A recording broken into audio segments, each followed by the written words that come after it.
Assalamualaikum warahmatullahi wabarakatuh. Salam siang, teman-teman semua, para hadirin yang terhormat. Sebelumnya aku minta maaf kalau misalkan ada suara hujan, karena di sini lagi hujan besar banget. Tapi kita akan lanjut aja. Kalau misalkan ada suara, mohon dikabarin ya. Oke, perkenalkan nama saya Tritanti. Hari ini saya diberi kesempatan untuk menjadi moderator di acara Pre-Event Webinar 2021, yaitu webinar yang berjudul Eksplorasi Kria, New Materials Era. Webinar ini merupakan rangkaian acara pertama dari Pameran Binar 2021 dengan main event yang akan diselenggarakan pada tanggal 12 hingga 16 April 2021 di website resmi Pameran Binar dan akan diadakan artis staff pada hari terakhir main event tersebut.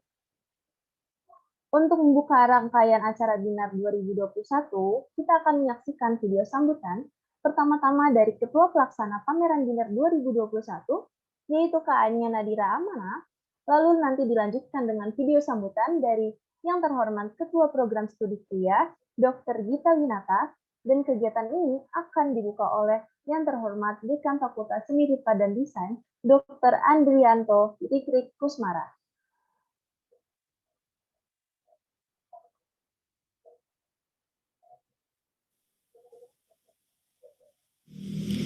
Salam sejahtera bagi kita semua. Hadirin yang terhormat, selamat datang di kegiatan Pameran Binar 2021. Pertama-tama saya ingin mengucapkan terima kasih banyak pada Fakultas Seni Rupa dan Desain ITB, Program Studi Kria ITB, dan media partner kami yang telah mendukung acara kami, serta kepada seluruh panitia penyelenggara Pameran Binar yang telah bekerja keras hingga akhirnya berhasil merealisasikan ide, visi, dan misi Binar 2021 sekalipun sedang berada di masa pandemi dengan adanya protokol kesehatan social distancing dan sistem bekerja work from home.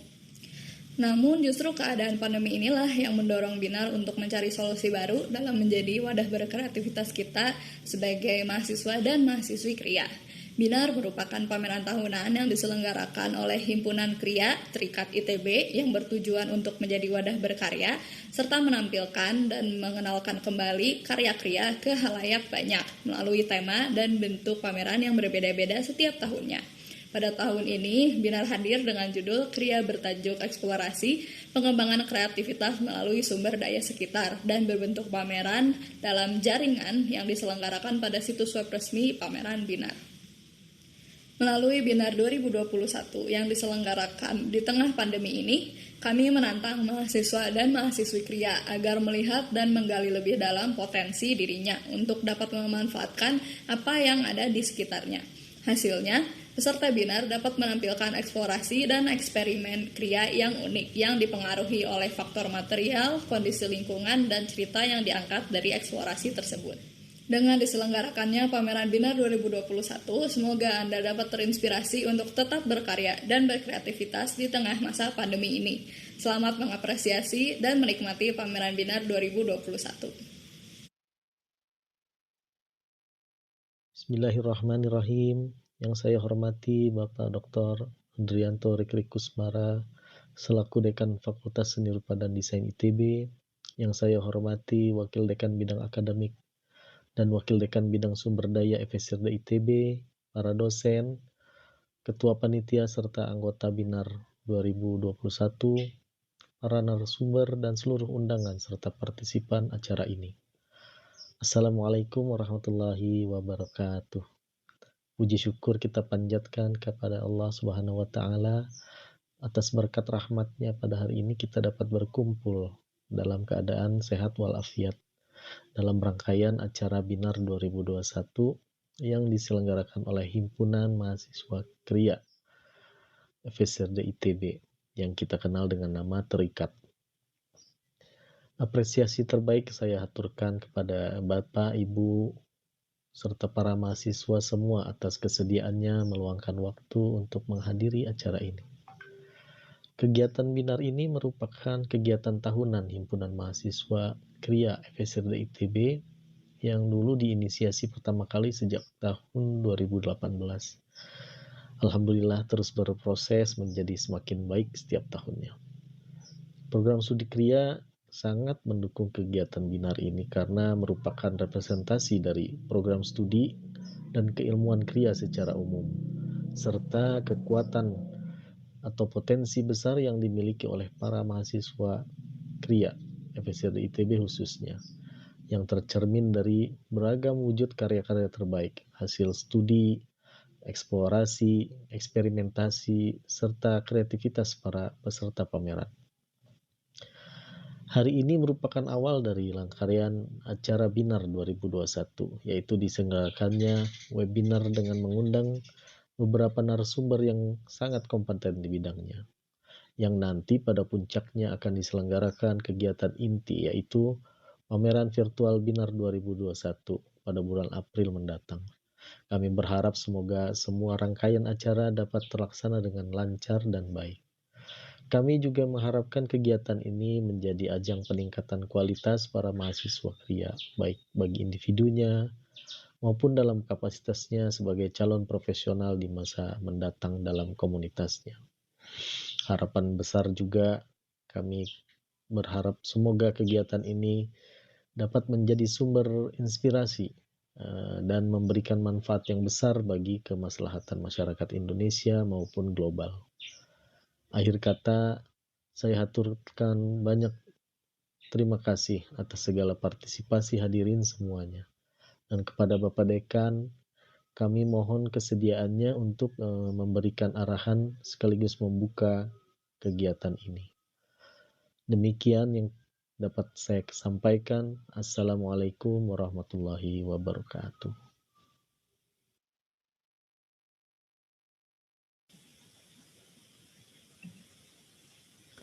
Assalamualaikum, selamat siang. Saya Rikli Kusmara, Dekan Fakultas Seni Rupa dan Desain Institut Teknologi Bandung. Salam sejahtera untuk semuanya, para dosen, panitia acara pameran Binar 2021, himpunan mahasiswa terikat, dan seluruh mahasiswa yang mengikuti acara ini. Mewakili Fakultas Seni Rupa dan Desain ITB, saya ingin menyampaikan rasa bangga dan juga kagum bahwa dalam situasi serba terbatas, terikat masih memiliki semangat untuk terus menginspirasi dan juga menunjukkan produktivitas melalui pameran ini. Selain pameran juga ada hal yang penting yang saya catat dalam kegiatan ini adalah format kolaborasi antar perguruan tinggi. Ini adalah modal besar menyongsong masa depan baru di masa yang akan datang. Karakter kolaborasi dan berjejaring adalah modal lahirnya inovasi-inovasi karya masa depan dengan bersinergi, baik dalam rumpun bidang yang sama, bidang seni, maupun secara multidisiplin. Semoga kegiatan ini menjadi contoh culture leadership atau keteladanan kultural oleh mahasiswa untuk masyarakat luas dan senantiasa memberikan inspirasi-inspirasi melalui karya-karya seperti dalam pameran Binar 2021 ini. Demikian sambutan singkat saya. Selamat berpameran dan terus menginspirasi. Sukses selalu untuk para mahasiswa. Wassalamualaikum warahmatullahi wabarakatuh.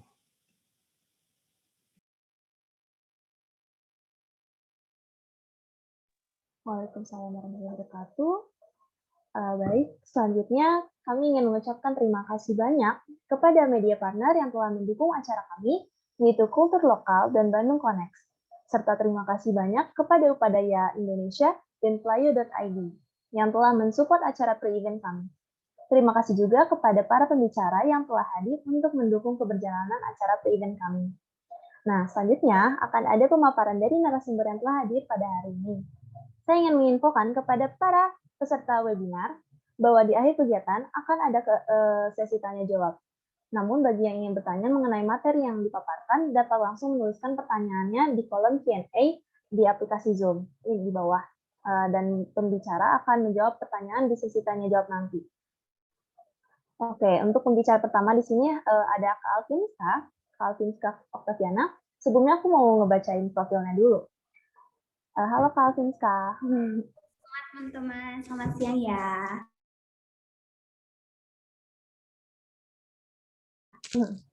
Kalvinska ini berusia 26 tahun dan sedari kecil bersemangat untuk menjadi textile artist dan craft designer maker. Beliau merupakan kelulusan Institut Teknologi Bandung dan telah mengikuti berbagai kegiatan, di antaranya adalah Chiang Mai Design Week, Indonesia Fashion Show, dan Inovatif dan Kreatif Kolaborasi Nusantara atau disebut IKON. Pada tahun 2015 pun, Kalvinska mendirikan Alt Studio, yaitu studio yang berfokus pada eksplorasi material alami. Dan pada webinar ini, Kak Alvinska akan memberikan pemaparannya mengenai eksplorasi material alami. Ya, oke Kak, mungkin untuk selanjutnya akan langsung pemaparan ya Kak. Dan Kak Alvinska mungkin langsung bisa dipersilakan untuk pemaparannya. Terima kasih banyak ya atas kesempatannya. Dalam kesempatan sekarang sebenarnya kita kenalan dulu kali ya. Tadi sebenarnya udah sedikit dikenalin. Namaku Alvinska, biasa dipanggil Vinska. Terus untuk hari ini bakalan sharing tentang apa aja sih yang sebenarnya dikerjain di Alt Studio. Nah, sebenarnya untuk sekarang juga lebih banyak kita belajar bareng kali ya. Soalnya maksudnya aku pun di sini kan bukan yang profesional gimana sekali, tapi masih juga sangat sering eksplorasi dan masih sangat belajar. Jadi maksudnya sekarang sedikitnya curhat kali ya tentang apa aja perjalanannya, terus kayak apa aja yang dibikinnya di eksplorasi studio ini, seperti itu. Kita mulai ya. Jadi aku mau kenalin dulu Alt Studio. Jadi Alt Studio itu adalah studio eksplorasi yang mainin serat alam di dalam material utamanya. Jadi itu sebenarnya pertama kali benar-benar aku main dan ngulik serat alam itu di tahun 2014. Jadi di Kreat Tekstil juga maksudnya di 2 semester akhir kan kita belajar ya tentang serat alam. Kalau kalian juga anak Kreat Tekstil, terus juga nanti akan kenal sama mata kuliah ini. Terus di sini tuh kayak pertama kali berkenalan sama serat alam, seru banget ya ternyata gitu.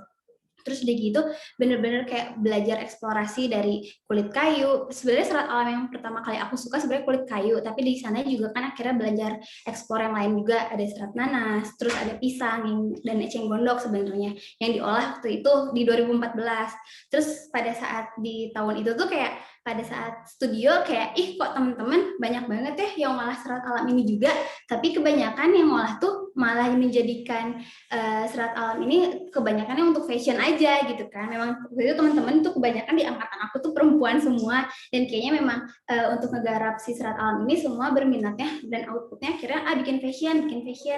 Nah pada saat itu aku juga karya pertama yang dibuat, tugas pertama dibuat di serat alam sebenarnya bikin kain juga sih, di tenun juga. Cuman pada akhirnya eksplorasi lanjutan kayak kayaknya potensi serat ini tuh kayaknya bisa banget kemana-mana nih, nggak cuman untuk jadi tekstil aja gitu, walaupun base materialnya sendiri itu tuh bener-bener serat alam gitu. Akhirnya waktu jalan pra-TA mulai kayak cobain maksudnya aku karena udah suka banget nih sama materialnya, jadiin tugas akhir kali ya gitu kan. Nah pada di situ baru akhirnya mencoba eksplorasi A, B, C, D untuk karya-karyaku kan.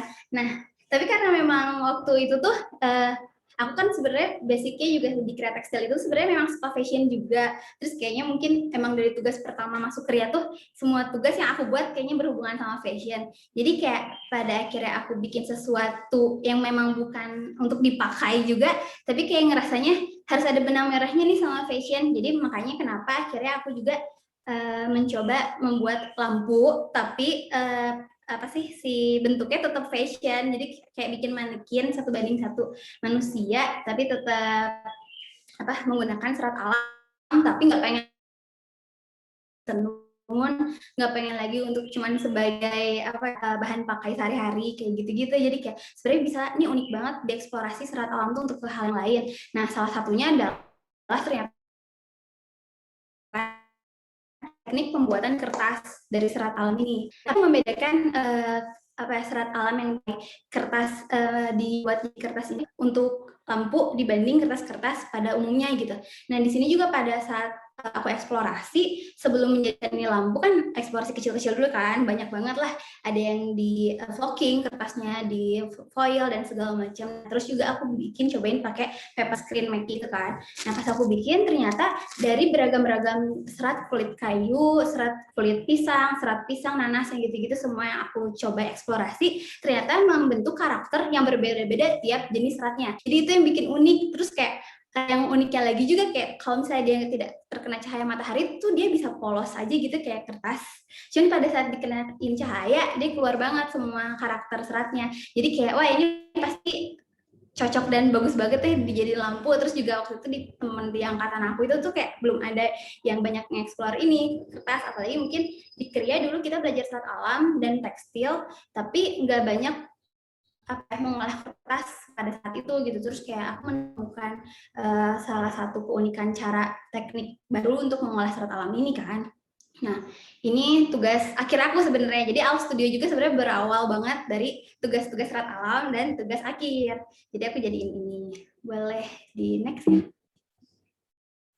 Nah, kayak gini. Jadi tiap tadi yang aku bilang kayak setiap serat alam dia tuh punya karakter yang beda-beda, dan saking apa ya, selain emang keunikan yang visual yang terlihat, jadi kalau misalnya serat alam ini tuh diolah menjadi paper itu tuh kayak dia tuh kuat banget. Mungkin karena maksudnya mereka tuh serat-serat alam ini mengandung apa sih, getah alami juga, jadi pembuatannya juga nggak pakai bahan kimia sama sekali, terus nggak pakai butuh lem fox lagi atau segala macam, lem kayu segala macam untuk membuat dia jadi kuat banget. Jadi kertas serat ini juga dia kayak bisa sampai di batik, bisa sampai bahkan aku mencelupkan warna kepada kertas ini, saking kuatnya kertas ini kayak gitu.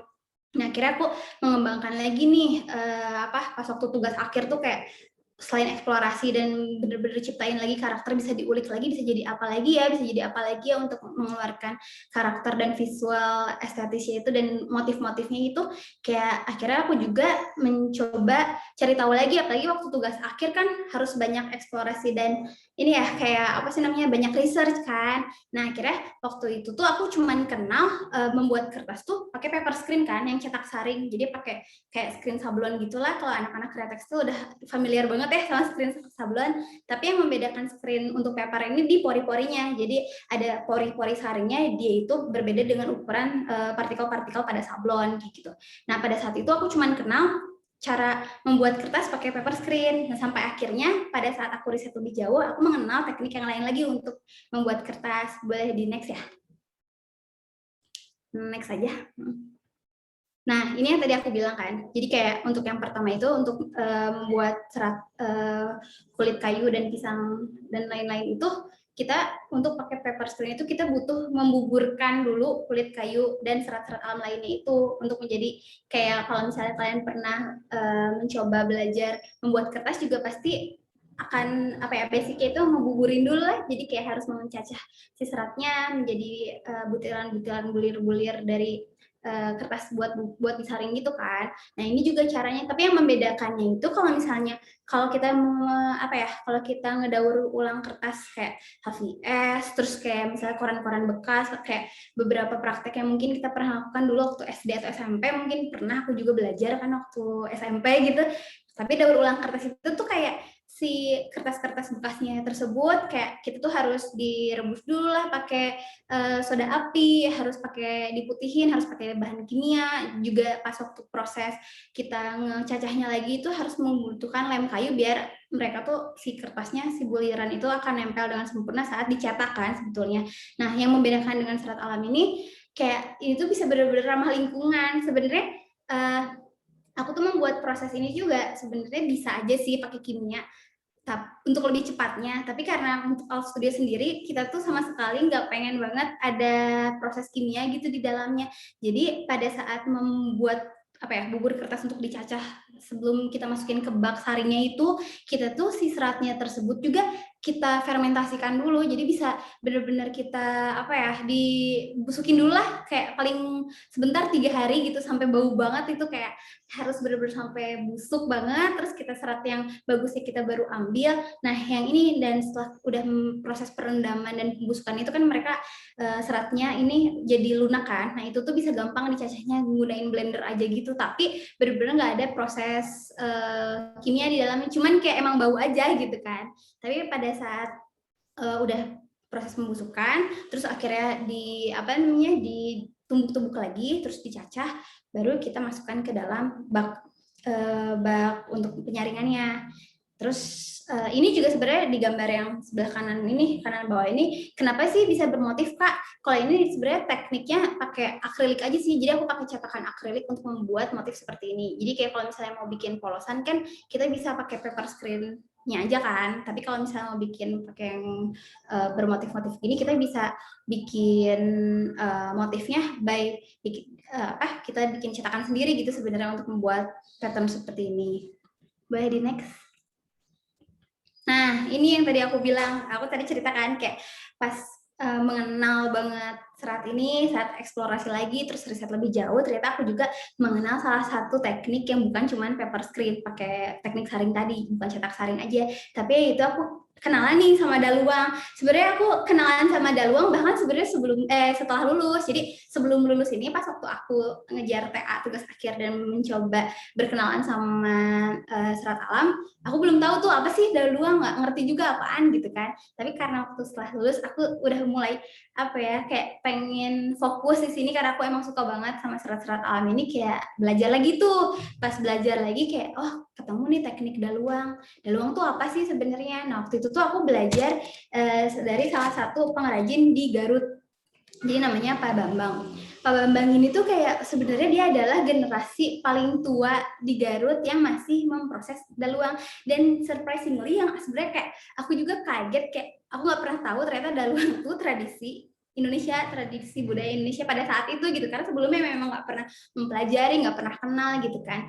Nah jadi itu kayak ternyata aku dikenalin sama Pak Bambang ini bahwa daluang ini adalah proses menguliti kayu kan. Jadi menguliti kayu, serat kulit kayu dalamnya itu diambil, terus kayak dipukul-pukul dan diproses untuk jadi kertas dan kain. Dan yang hebatnya lagi dari proses daluang itu, jadi kayak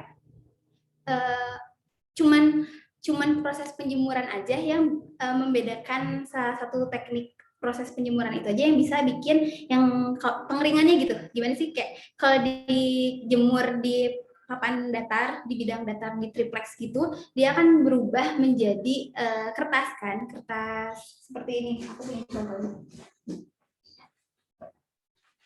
Kayak gini, dia susah ya. Dia kertas kulit kayu gitu, tapi pada saat kalau misalnya dia cuma diangin-anginkan, dia berubah jadi kain. Jadi itu juga lumayan kaget ya, karena maksudnya prosesnya nggak ada bahan kimia, terus juga kayak memang kekuatan dari si kulit kayu ini. Jadi kulit kayu yang bisa diproses daluang ini cuma dua, yaitu kulit kayu saeh sama kulit kayu lantung sebetulnya. Kalau misalnya kulit kayu saeh ini lebih banyak dijumpai di Jawa Barat. Jadi kalau nama latinnya itu Paper mulberry parifera. Nah sebetulnya tuh kayak di Indonesia sebenarnya kesebar banyak banget yang ternyata mengolah daluang ini. Cuman tiap daerah tuh pasti beda-beda namanya. Nah kalau di Jawa Barat ini namanya daluang. Terus kayak paling banyak memang cuman di Garut, dan kayak pertama mulanya juga di Jawa Barat itu di kota Garut itu. Terus keluarga Pak Bambang ini ternyata adalah generasi terakhir yang mengolah daluang menjadi kertas. Dan Pak Bambang itu umurnya terakhir aku ke sana itu berarti di tahun 2019 tuh Pak Bambang berusia hampir 80 tahun.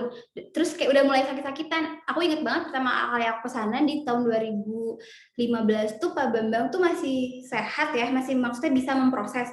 Di tahun 2019 aku ke sana sebelum Covid, kayak udah mulai stroke, udah mulai nggak bisa bekerja lagi gitu, sedangkan nggak ada penerusnya. Anak-anak Pak Bambang itu banyak banget, ada sekitar 10 orang, tapi dari semuanya nggak ada yang mengikuti jejak Pak Bambang untuk merevitalisasi budaya lagi gitu. Terus kayak aku tanya ke anak-anaknya, kenapa kok nggak mau belajar sih daluang kayak bapak gitu kan. Terus semua dari anak-anaknya bilang kayak nggak mau teh, nggak ada uangnya gitu. Jadi tuh kayak aku tuh prihatin juga gitu, maksudnya kayak ini potensial banget untuk dikembangkan. Dan maksudnya ini juga adalah salah satu budaya kita yang maksudnya nggak banyak orang tahu gitu kan. Pasti juga ada sebenarnya yang tahu, cuman ya nggak teredukasi dengan baik aja gitu masyarakat kita sendiri. Padahal ini kan tradisi dan budaya kita, karena orang zaman dahulu kala juga ternyata mereka tuh kalau misalnya pakai baju zaman dulu tuh ya bajunya dari kulit kayu ini, mereka tuh kayak ngulitin pohon sendiri, ngegeprek-geprek kayu sendiri sampai akhirnya menjadi kain kan.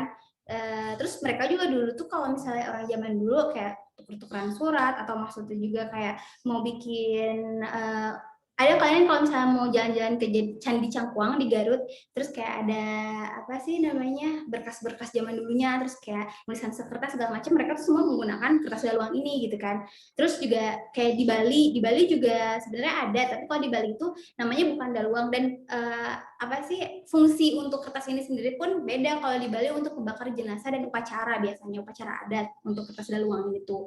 Nah jadi kayak sayang sebenarnya karakter kertas dari daluang itu bagus banget, terus kuat sekali, kayak aku tuh kayak berusaha dirobeknya juga agak susah, karena sebenarnya kertas daluang itu tuh bisa kayak kita tumpuk dari satu kulit kayu bisa jadi kayak 20 lapisan ditumpuk dalam satu, itu keras banget, bisa bener-bener kayak lebih keras daripada triplex yang 3 mili itu tuh. Makanya kayak sebenarnya ini bisa jadi material yang baru juga, nggak cuma untuk kertas tapi bisa untuk apa ya, fungsi yang lain juga. Jadi kayak sayang nih sebenarnya ini potensial, tapi karena memang apa ya, minimnya edukasi, terus juga kayak nggak ada lagi generasi yang mau mengangkatnya lagi gitu.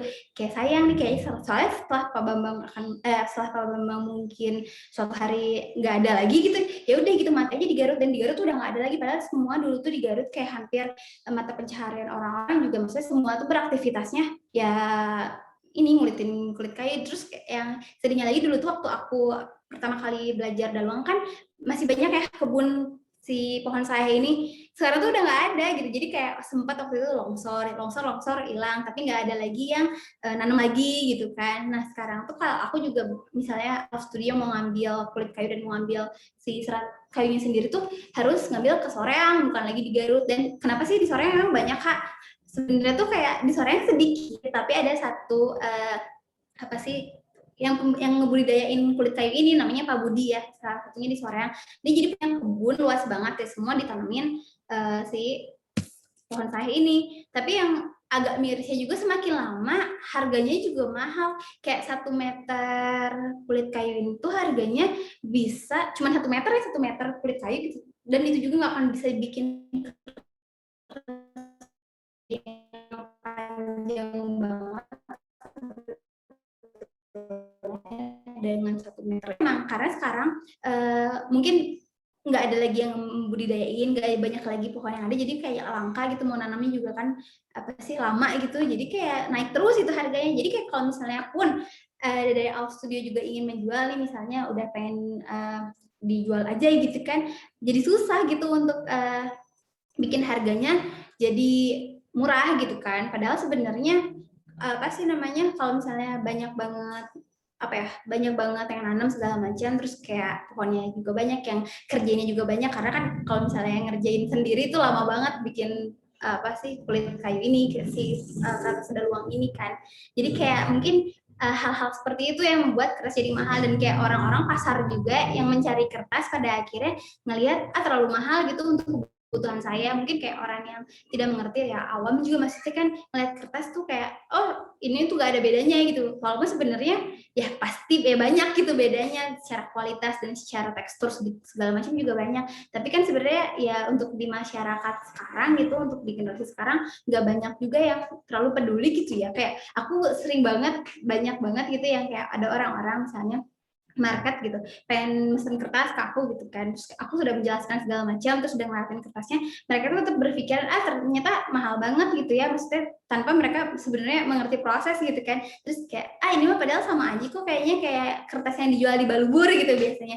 Nah jadi kayak ini mah di Balubur juga cuma 2.000 gitu kan. Jadi kayak oh ternyata yang mungkin agak sulitnya juga dengan selain apa ya, edukasi untuk masyarakat yang masih kurang, terus ya ini bahan bakunya pun semakin lama tuh semakin mahal. Aku pun kayak udah mencoba ya nanam-nanam sendiri, tapi nggak semua tanah di Bandung tuh cocok untuk nanam saya. Jadi sering banget aku juga kebetulan aku tuh di daerah Kauliaan kan, di Soekarno-Hatta, coba nanam ini ya ternyata nggak tumbuh-tumbuh gitu. Jadi kayak suatu hari mungkin kayak kalau misalnya udah kaya raya gitu ya, jadi anak sultan atau gimana, terus nanam sendiri banyak kan seneng ya.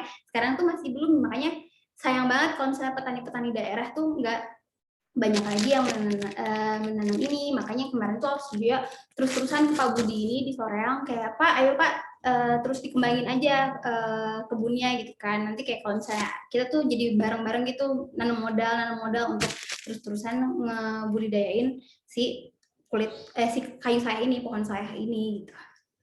Boleh di next. Nah ini kayak tadi aku bilang kalau misalnya ini kan yang bermotif-motif ini memang diciptakan sih kayak gitu. Boleh di next.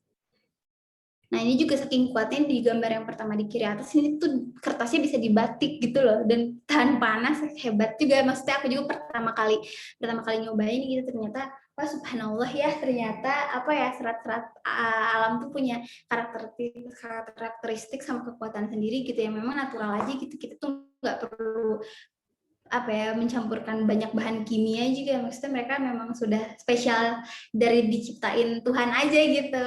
Nah seperti itu. Boleh di next. Nah untuk produknya sendiri sebenarnya aplikasinya aku lebih banyak buat lampu sih, kayak tadi yang di beberapa gambar pertama gitu, presentasi pertama, karena itu tadi aku udah jelaskan ya, itu kalau udah kena cahaya itu ya jadi cantik aja gitu. Tapi karena sekarang sih aku rasanya kebutuhannya orang-orang banyak juga ya, misalnya kayak sekarang tuh lebih banyak yang udah pada kreatif kan, punya brand sendiri segala macam, terus kayak akhirnya pengen punya hang tag yang berbeda untuk brandnya. Terus sekarang juga kan banyak banget ya brand-brand yang emang eco produk, go green gitu semua, dan kayak akhirnya juga sekarang Alt Studio banyak produksi untuk hang tag tuh ya baru saat tren eko-eko ini muncul sebetulnya yang foto. Terus kayak alhamdulillah juga ternyata saat ini banyak banget masyarakat memang sudah concern gitu kepada alam gitu, makanya kita sangat terbantu. Dan sekarang tuh Alt Studio jadi kayak dulu tuh di awal-awal kayak susah banget gitu pasarnya kemana gitu, mungkin juga untuk edukasi informasi juga belum banyak gitu tentang alam, kesininya tuh jadi kayak oh ternyata jadi lumayan gitu kan untuk pengembangan sendiri gitu. Boleh di next. Nah ini jadi aku memang bikin gini sih kayak dan sekarang juga banyak ya hotel-hotel kayak yang pakai produk ini, memang saya hotelnya juga memang mengusung alam gitu kan, ramah lingkungan kayak gitu-gitu sih, kayak gitu. Boleh di next lagi. Nah gini lampu. Jadi kayak sebenarnya pada saat ini juga aku ngerasanya ternyata udah lumayan ya, maksudnya terus kayak aku juga berharapnya kayak maksudnya kayak teman-teman gitu sekarang kan lagi pada kuliah gitu banyaknya, terus kayak masih di Kreatif Tekstil ini banyak banget loh ternyata dari serat alam yang bisa diekspor dan menemukan inovasi lagi gitu untuk dikembangkan.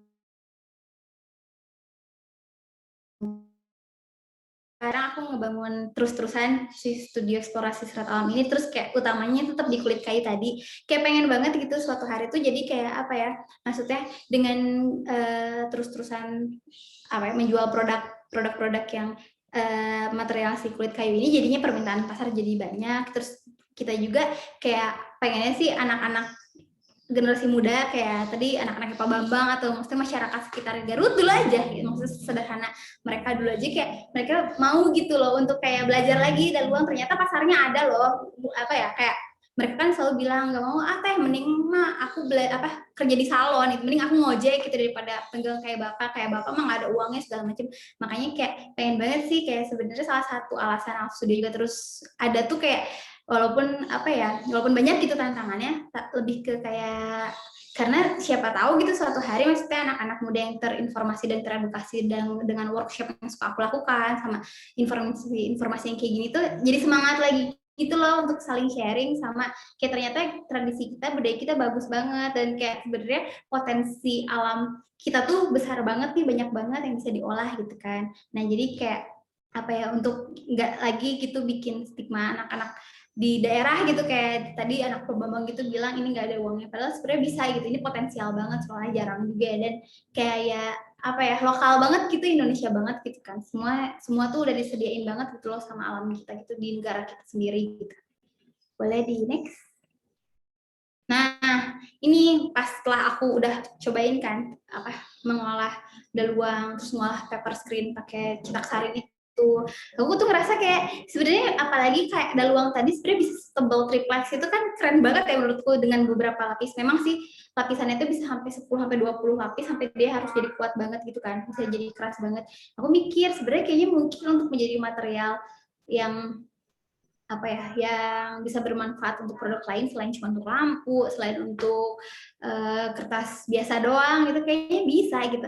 Makanya dari pas kemarin setelah belajar dari luang, aku juga cobain bikin apa sih, teknik-teknik yang lain kayak si seratnya cobain di vlogging, seratnya cobain kayak 75% serat yang tadi aku udah buburin gitu, tapi dicobain di gabung pakai semen gitu. Ternyata dia bisa jadi keras banget kan, bisa jadi kayak apa, kayak untuk bikin dekoratif wall hanging kayak gitu-gitu. Terus buat sekarang tuh jadi banyak juga kayak kerja sama interior, cuman untuk kayak mereka butuh material dari aku doang. Jadi kayak aku sekarang jualan material juga, selain kayak emang bikin kertas aja gitu, atau misalnya bikin kayak apa sih namanya, tekstil dijadiin pouch kayak gitu-gitu. Sebenarnya ini juga bisa serat alam ternyata jadi material baru untuk mereka gitu, karena nggak umum kan. Nah terus dicobain juga kayak kalau misalnya di Kreatif Tekstil kalian pernah belajar tentang apa ya itu foil sablon puff, itu juga ternyata pas digabungin sama serat bagus banget gitu hasilnya. Boleh di next. Nah, terus kayak saat dia kena pencahayaan, dia bisa kayak gimana. Terus pada saat dia dicampur dengan material lain, dia bisa jadi keras banget. Bisa kayak, apa sih, lebih keras dari gipsum gitu. Jadi kayak, oh bisa nih, bisa jadi kayak gini. Nah, boleh, next lagi. Nah, ini sebenarnya kayaknya materi yang, aku boleh buka materi aku sendiri nggak? Punten ya. Maafin. Ini soalnya yang di-share. Ya.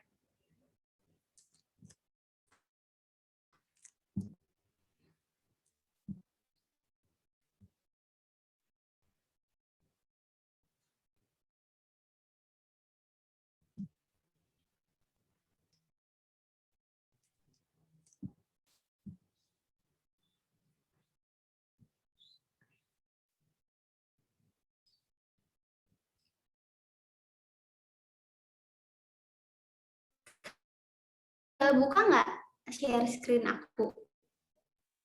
Belum, Kak. Udah.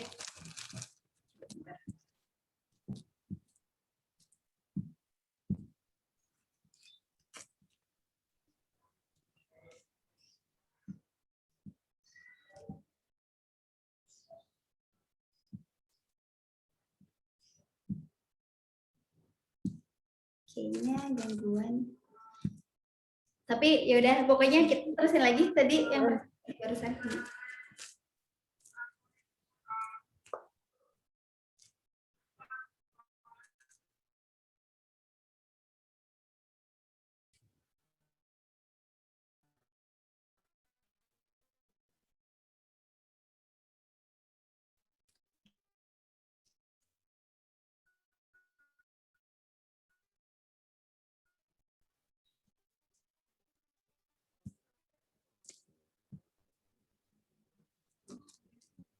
Nah, jadi aku juga kayak ini salah satu workshop yang biasa aku lakuin kan.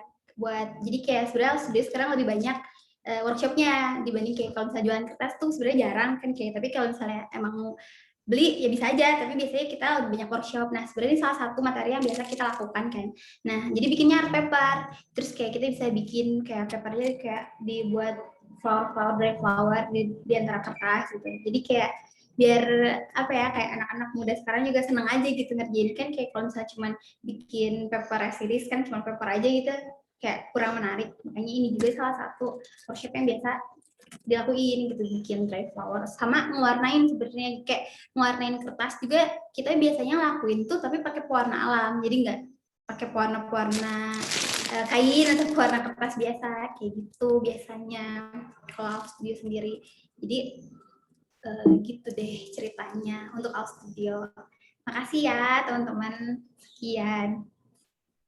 Wow, banyak banget sih insight barunya, Kak. Ini keren banget sih, Kak. Jadi ini dari base-nya dari ini ya, Kak, bener-bener kayak buat kertas aja gitu ya, Kak. Iya, betul. Tadinya aku tuh pengen ngeliatin kalian ini cara proses daluang tadi yang maksudnya bisa berapa lapis. Cuman tadi nggak bisa share screen. Oh, mungkin bisa dicoba lagi, Kak, siapa tahu. Jadi,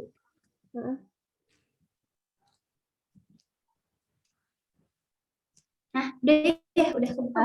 Udah. Ini kan yang tadi ya. Nah ini jadi kayak Pertama ini si apa sih tadi kan si kulit kayunya, terus udah diproses, kita pakai pemukulnya juga khusus. Jadi pemukulnya itu namanya tuh pamebe.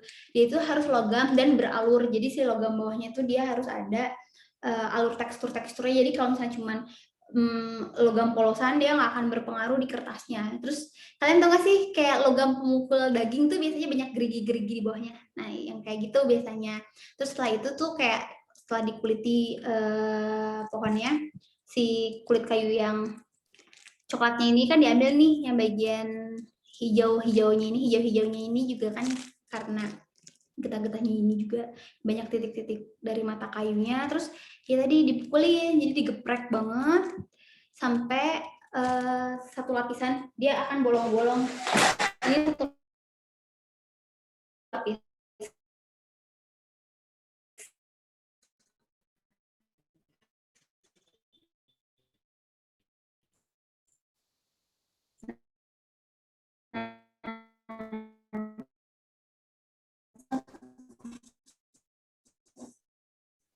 Kuat banget kayak gini, kayak di kertas ini. Kertas ini juga aku bikinnya yang itu 10 lapis. Jadi dia bener-bener gak ada titik-titik sama sekali. Kayak gitu. Nah, pada saat udah digeprek banget kan tipis, itu udah dijadiin 10 bagian yang udah bener gak ada bolong-bolong. Terus dia itu biasanya dipakein daun. Jadi tuh daunnya kayak daun apa ya namanya? Pokoknya di Garut aja aku lupa namanya daun apa. Pokoknya tapi umum banget gitu ditemuin di situ. Terus kayak biar dia mengkilat itu tuh digosokin semua ke serat-seratnya itu. Terus digeprek lagi. Saat digeprek lagi dia udah kayak siap beberapa lapis ini sampai kayak gini dia udah siap dikeringin. Nah tadi yang aku bilang kalau misalnya cuman dikeringin di triplek, dia itu akan jadi kertas nih seperti ini kan.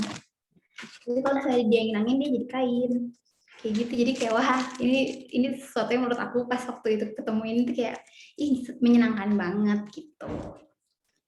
Udah deh, sekian teman-teman, makasih banyak ya. Keren banget sih Kak. Tuh ini bener-bener kayak udah emang nggak pakai bahan kimia lagi ya, kayak bener-bener sustainable banget ya. Bener-bener gak prosesnya juga nggak ada pakai kimia ya Kak. Gak ada, tapi sebenarnya aku juga nggak akan ngebohongin kalian sih. Maksudnya sebenarnya bisa bahan kimia itu malah akan jauh lebih cepat prosesnya. Jadi aku juga kadang-kadang kayak kalau misalnya tiba-tiba ada pesanan banyak banget dan harus selesai besok, ya mau nggak mau sedikitnya dibantu sih sama proses kimia. Tapi aku bener-bener kayak meminimalisir banget. Tapi kayak kalau misalnya selebihnya juga kayak kalau misalnya kita memang membuat dan bukan orderan orang, gitu, terus kayak emang cuma bikin karya di studio sendiri, aku nggak pernah sama sekali bikin pakai bahan kimia. Dan kayak sebenarnya mutihin nih ya, kayak kalau misalnya di Kreatex kalian belajar juga waktu dulu kan pasti proses mordan. Nah proses mordan atau kalian mau ngeputihin dari serat kulit kayu atau serat yang lain itu kita pakai H2O2 kan, pakai bahan kimia itu kan. Nah terus yang menariknya dari proses di kulit kayu di Studio itu, jadi sebenarnya kita tuh bisa dapat serat yang putih, serat yang bagus banget ini aja tuh dengan usia pohon gitu. Jadi kayak kalau misalnya usia pohon di bawah 2 tahun, dia tuh pasti putih banget kayak gini kan. Tapi kalau misalnya nanti usia pohonnya di atas 2 tahun, dia udah tua, dia tuh bisa lebih coklat gitu daripada ini. Jadi kayak proses warna juga bisa dimainin dengan cara kayak iniin usia pohon gitu. Kalau misalnya kita dulu kan kalau misalnya nanti kalian belajar serat alam kan proses mordan, proses pemutihan bleaching itu harus pakai bahan kimia kan H2O2. Nah untuk kulit kayu ini bahkan nggak pakai gitu, bahkan kita menentukan usia pohon aja gitu. Oh, oke, keren banget sih Kak. Ini tujuannya juga bagus banget sih aku buat ngembangin budidaya buat yang di Garut itu ya Kak sebenarnya. Mungkin kayaknya segitu dulu ya Kak untuk sesi Kakak karena sebenarnya waktunya juga udah pas banget nih. Gitu. Makasih banget semoga enggak kok Pak, pas kok Kak. Ini pas. Terima kasih juga Kak udah hadir di webinar pre-event ini. Terus semoga tujuan Kakak yang buat eco ini sustainable ini semuanya makin berkembang Kak. Ya semoga makin sukses juga. Ini kan potensinya banyak banget juga ya Kak. Jadi Mungkin itu dulu ya Kak dari sesi pemaparan Kakak. Makasih banyak Kak untuk pemaparannya. Nanti untuk teman-teman yang mau ada pertanyaan mungkin bisa ditampung dulu, nanti bakal ditanyain lagi di sesi tanya jawab di akhir nanti. Oke? Ya. Terima kasih banyak ya. Ya, makasih banyak Kak. Baik, untuk selanjutnya ada pemaparan dari pembicara kedua, yaitu dari Mas Kuncoro Indra Kurniawan. Mungkin aku mau ngejelasin dulu dari profilnya Mas Kuncoro serta brand yang akan dibawakannya. Mungkin ada Mas Kuncoranya udah ada belum ya? Oke, mungkin sambil menunggu. Oke, udah ada. Halo Mas, aku mau bacain dulu ya profil dari Mas Kuncoro. Dari pembacaan Upadaya dulu ya. Upadaya Indonesia merupakan kreatif dan collaboration brand yang berfokus di eksplorasi material alternatif, yaitu ampas buah sebagai play. Upadaya Indonesia berkolaborasi dengan Play.id, yaitu platform berbasis taman bermain bagi penemu dan peneliti untuk memecahkan masalah sehari-hari dalam bentuk produk inovatif yang dihasilkan melalui metode eksperimen dan kolaborasi. Nah, pada hari ini kami mengundang Mas Kuncoro sebagai pembicara di Pre-Event Webinar Binar 2021. Mas Kuncoro ini itu merupakan founder dari Upadaya Indonesia. Bernama lengkap Kuncoro Indra Kurniawan. Beliau lahir di kota Surabaya pada 36 tahun yang lalu, dan beliau menyelesaikan studi S1-nya di Desain Komunikasi Visual, Desain Produk Industri ITS pada tahun 2009. Beliau mengikuti program inovatif dan kreatif kolaborasi Nusantara atau disebut IKON 2018 untuk penugasan di Kabupaten Dompu sebagai business developer. Dan hingga saat ini masih aktif di DOU Dompu sebagai brand kolaborasi untuk mengembangkan potensi-potensi ekonomi kreatif dan pariwisata di Dompu. Selain mencoba bereksplorasi di Upadaya Indonesia, saat ini beliau menjalani profesi sebagai videografer lepas. Oke Kak, Mas, untuk selanjutnya langsung ke pemaparan materi kali ya. Oke. Assalamualaikum teman-teman. Terima kasih teman-teman. Ini berarti dari Kria ITB ya, Mbak ya. Oke. Terima kasih sudah diundang. Kemarin waktu dikontak sama teman-teman di Pelayo, Mas ikut gabung jadi pembicara. Waduh, kompetensi saya apa juga ini, saya sebenarnya juga karena sebenarnya Upadaya sendiri masih bentuk eksplorasi dan masih eksperimen belum sampai ke penerapan, karena nanti saya akan cerita sedikit bagaimana latar belakangnya, dan sebenarnya juga kalau dibandingkan dengan tadi Kak Alvinska gitu, ini tadi malah sebenarnya saya sangat bersyukur akhirnya saya merasa bermanfaat gitu di sini gitu, jadi bisa belajar banyak gitu. Jadi iya, secara garis besar sebenarnya apa yang dilakukan sama Upadaya nggak beda jauh dengan apa yang dilakukan sama Alf Studio gitu kan. Maksudnya bagaimana akhirnya dengan maraknya isu lingkungan kayak gitu-gitu yang kemudian maraknya penggunaan kemasan-kemasan plastik itu kan jadi keprihatinan secara global gitu, yang memang harus ada orang-orang gitu seperti Studio, juga ada teman-teman dari pelepah, ada teman-teman banyak lah gitu yang terutama di teman-teman Pelayu itu sebenarnya keren-keren banget gitu, eksplorasi eksperimen tentang new material, dan yang rata-rata ya memang yang dikelola itu dari hasil alam gitu, yang ramah lingkungan lah, intinya seperti itu. Mungkin boleh saya mulai aja. Ini mungkin saya singkat aja ya Mbak, nggak karena yang dilakukan Upadaya belum sedalam apa yang teman-teman Alf Studio lakukan gitu. Maksudnya ini juga hanya ide-ide gagasan yang ya harapannya juga nantinya bisa diterapkan secara bisa dimanfaatkan sama teman-teman yang lain gitu sih. Dan Upadaya sebenarnya sedikit koreksi aja, maksudnya sedikit disclaimer, kalau diomong ini nama brand belum juga gitu, maksudnya karena kami juga belum berkampanye dan melakukan branding atau apapun gitu. Kami juga belum tahu posisi kami sebagai apa gitu. Dan kalau merek kami juga belum ada produk atau apa gitu, belum ada komoditi yang bisa di ini. Jadi ini ada Upadaya adalah hanya sebuah nama aja sih sebenarnya. Oke, boleh di next, Mbak. Oke. Jadi tadi saya sudah awali latar belakang Upadaya itu sendiri sebenarnya dari saat program IKON gitu. Jadi di 2018 kebetulan saya dikasih kesempatan untuk bergabung dengan teman-teman IKON, dan kebetulan juga mengajukannya memang business developer gitu. Karena memang ya awalnya malah sebenarnya mengajukan business developer juga istilahnya kayak ya udahlah, ini ada program menarik, ada peluang eh, kalau ngomong bisnis kan sebenarnya selalu mindsetnya adalah waktu saya berbisnis gitu ya, mindsetnya adalah bagaimana mengembangkan bisnis saya gitu, kemudian atau mungkin kalau misalkan ada investor, bagaimana mengembangkan bersama dan bertanggung jawab kepada investor untuk kepentingan sendiri gitu maksudnya. Dan dan itu yang ternyata pada saat program IKON itu yang sangat-sangat berbeda gitu. Jadi bagaimana kita macam kondisi di daerah gitu, kemudian mendorong mereka untuk memaksimalkan potensi itu, supaya paling tidak kreatif itu tidak hanya sekedar kreatif membuat, tetapi ada nilai ekonominya, seperti itulah.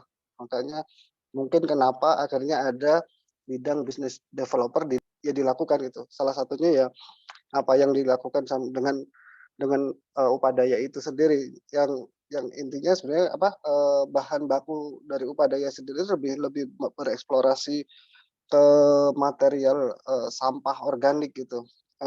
Sebenarnya kalau awalnya memang buah-buahan gitu, karena waktu pandemi itu kan ngomong kesehatan, istilahnya menjaga imunitas kan salah satunya adalah banyak mengkonsumsi vitamin C gitu untuk imunitas gitu, buah-buahan. Kemudian banyak yang menyarankan jamu-jamuan kayak gitu yang pakai empon-empon jahe lah kayak gitu, dan itu menjadi permasalahan tersendiri gitu, karena saya sendiri sebagai keluarga kecil, sampah itu kan sebenarnya konsumsinya nggak banyak gitu. Jadi kita nggak mungkin buang, apalagi sampah organik. Kebetulan saya lagi di tempat yang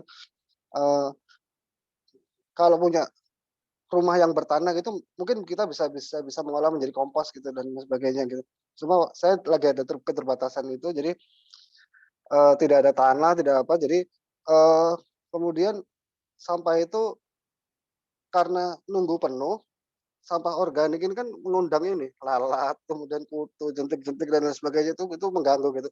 Yang akhirnya membuat wah ini harus diapa-apakan nih gitu kan, dalam artian ini nggak boleh gitu. Terus saya teringat waktu proses di Ikon Dompu itu sempat mengolah kulit jagung, dan akhirnya mencoba mengolah seperti treatmentnya waktu mengolah kulit jagung itu gitu. Terus sekarang ketiganya itu tadi singkat-singkat dulu ya, maksudnya ini semua tadi sebenarnya mimpi Upadaya itu adalah mengembangkan usaha berbasis siklus komunitas gitu. Dalam artian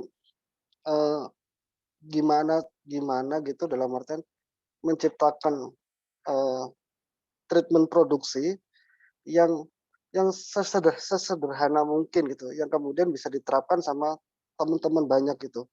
Dalam artian tidak perlu modal besar, tidak perlu investasi, bisa dilakukan skala rumah tangga pun seharusnya bisa gitu. Dan itu sebenarnya cita-citanya adalah membuat sebuah siklus rantai ekonomi mandiri gitu, misalkan di sebuah daerah gitu. Jadi kayak misalkan banyak sekali gitu kayak di Depok, Jakarta, atau di manapun daerah kayak penjual jus gitu, sampahnya mereka juga aku yakin ya nggak tahu gitu. Maksudnya, tata kelola sampah di Indonesia juga masih kacau kan, meskipun waste organik pun itu juga masih belum maksimal lah, dalam artian, akhirnya masalah ya banyak lah masalahnya itu, nanti saya takut di ini nanti, ditangkap kalau terlalu ini. Jadi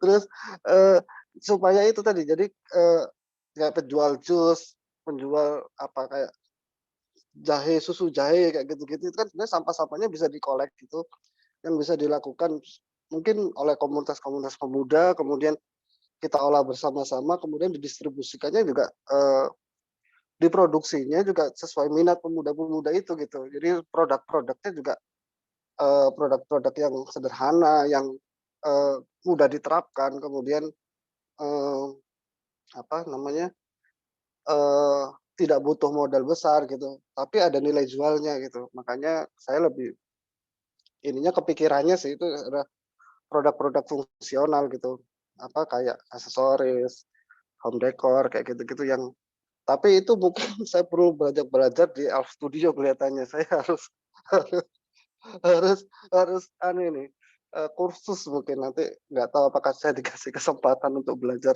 ke Elf Studio gitu, karena ilmunya banyak banget di situ. Oke mungkin bisa di next.